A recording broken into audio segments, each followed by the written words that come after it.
matutuwa ka. Nakuha na ni Cha yung recipe ng pansit mo. Ang sarap! Ang problema nito, baka hindi ko na matikman uli eh. Kasalanan ko eh.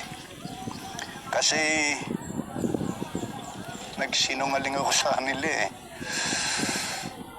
Actually, alam mo, ang dami kong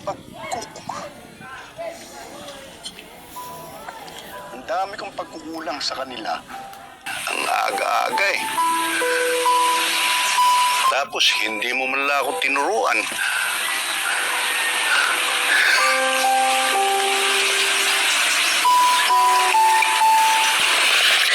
Kung paanong maging nanay sa kanila.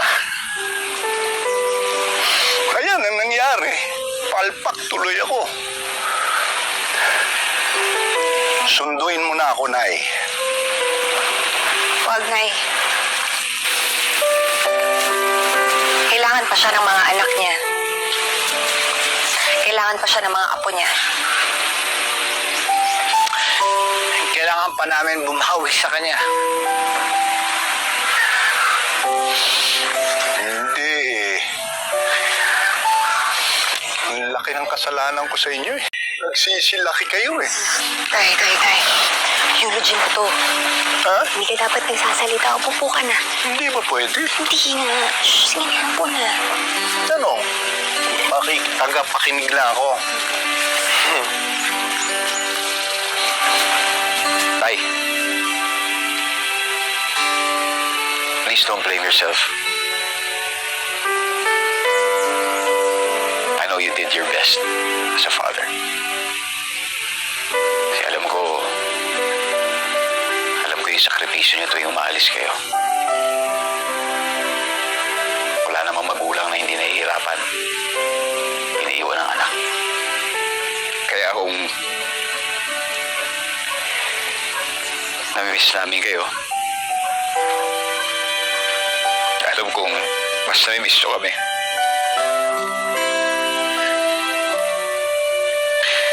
Pero nagsinungaling pa rin ako eh.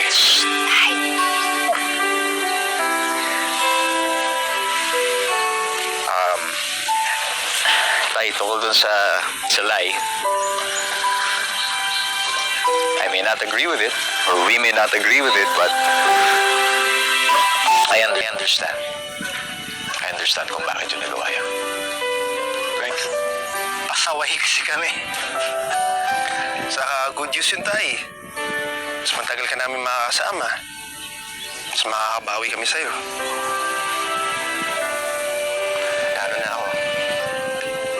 Mula nang mamatay ang nanay, nakalimutan ko na nahihirapan ka rin. Namiss ko lang po talaga kayo, Tay.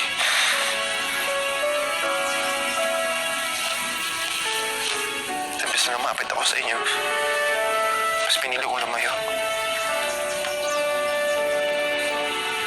I'm sorry, Tay. Guilty lahat kami doon, Tay. Naging busy kasi kami sa pag-aayos ng sarili namin mga buhay.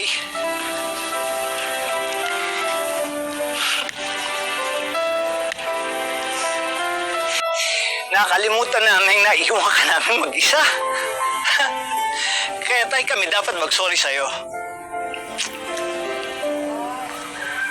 Pwede na? Pwede na ako ah.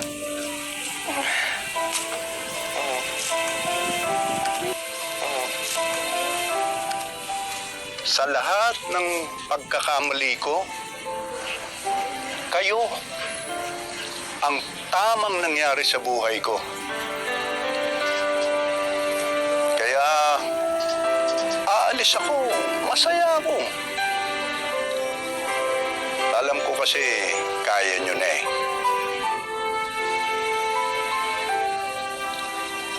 Nay, pwede na. Sunduin mo na ako talaga. Oh, Tay!